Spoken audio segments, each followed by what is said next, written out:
to meet you both. I kind of just want to get started. I'll start with you, Ty, and then I'll go to Xander. But what drew you to the project?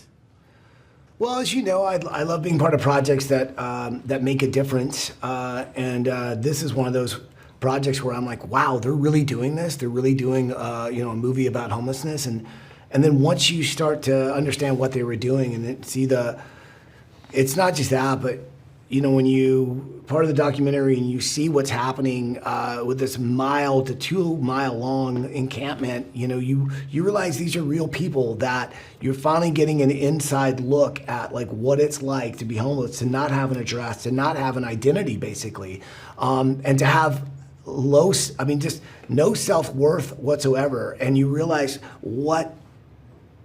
how multi-layered the problem is, but also that the human heart is sometimes the cure to this. Is just believing that somebody else deserves a second chance. Luckily I play a role where I give the main character a job, and it really turns his life around. And I think that's all happened to us in some facet in our life where we didn't even believe in ourselves, but we saw that somebody else did, and that proved to us that we could be the person we thought we were. And I think in a lot of cases, people that end up homeless have given up on themselves in such a major way, and it takes someone believing in them to turn their life around and want to make those changes to get back on their feet. And I think this movie is a chance for all of us to sort of make a difference and see them for the first time, because as Xander will tell you, one of the biggest problems with homelessness is that they feel like they're not seen, they're not looked at. We avert our eyes. And I think with this, you have to watch, you have to look, and you realize there's so many stories and they're all different, and any of us could end up in that situation, and that's what's truly scary. Yeah, that's a good point. It's something people avoid looking at, for sure, or just it becomes invisible. Yeah, Xander, I'm curious, similar reasons or other things also that kind of drew you into it? You play a very different role, obviously, within. Yeah, as an actor, you I think to avoid feeling frivolous, you want to find stories to tell that have meaning and could maybe even have impact in the lives of others, and that whatever you've trained yourself to be an instrument, a vessel through which one could see the life of another.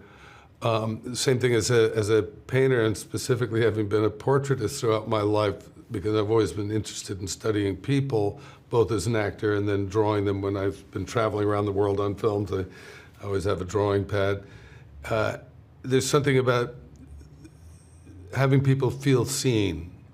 There's a special opportunity as an artist, again, to not be frivolous and just have it be about you and your art, but that it can be a real gift. And I've traveled in places. I remember in China traveling and doing drawings, and people that were guards that were standing still were a good subject here and there, and they were just so shocked that someone had seen them, especially in a society like a hardcore, at the time I was there, very military, communist. They didn't exist. They had no identity, and suddenly somebody saw them, and they were like, and they would take you on a tour, and they would open their lives up to you. So there's something magical about having someone feel seen and what that opens up in them. And I've spent my life just on individual level as an adult, in living in New York and Los Angeles, spending time with homeless people, because I just felt from a selfish point of view, I want to get data of how these people behave and what their situation is, what their stories are.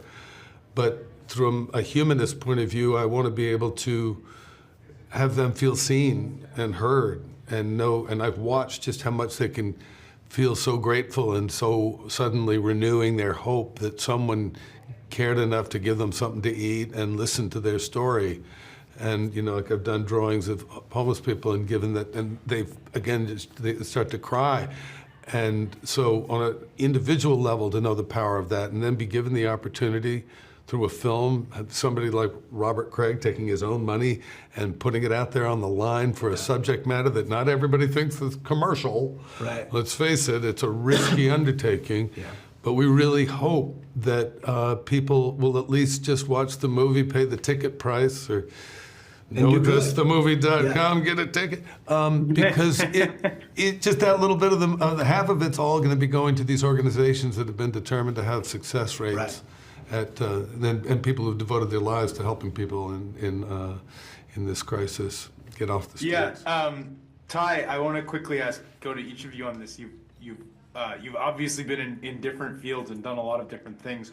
Do you feel, in the work you've done in the past, that there's bring some relevance to this in terms of like, what do you bring to this that you've taken from all the other things that you've done, the other work you've done?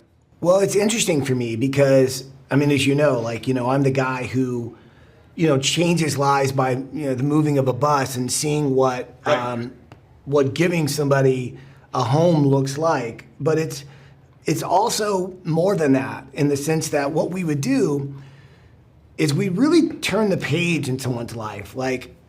But you have to understand, with a home, it's so important because we forget sometimes that it's more than just four walls. It's security. It's knowing that you have a place, that your family and your loved ones, the things you care about most, are safe and taken care of. When you lose all that, there's an emptiness and a loss of identity and understanding of who you are, what you were, and I think each day that you feel worse and worse about yourself, you get to a point that you literally do need a helping hand, but no one sees you. And I think that's what this film is about. It's about finally making all of us look. And I think if we could all, instead of look away, take a moment, look and realize this could be us. This could be somebody in your own family. And if you start to care in that sense, that that person that you may not think could be someone it changes the perspective. And then you realize it's just a better world if that happened to me or to you. And I think that's what my show was about too, is what that show did on television is it gave people hope that if something horrible went wrong in your life, that some miracle would happen and we would pull up and we would change things and a whole community would come together and we'd make things better. But I think this movie is that chance for all of us to look at something, and together, if we all start to look at it in a way that could turn it around, that's it. It's all of us making a slight difference that can make the bigger change. And that's sort of the story of the characters in the movie do that for one another, and that's sort of what helps them get out in this particular story, is them looking and caring for each other and pulling. That spirit of kind of stepping in and trying to be that savior for someone else. Right. Xander, I also want to just wrap asking you, you've been in so many impactful movies in different ways. When you look back at your career, there's just so many that were so impactful. So I have to wrap, unfortunately, but I wanted to thank you both for taking the time to do this and taking the time to make this movie.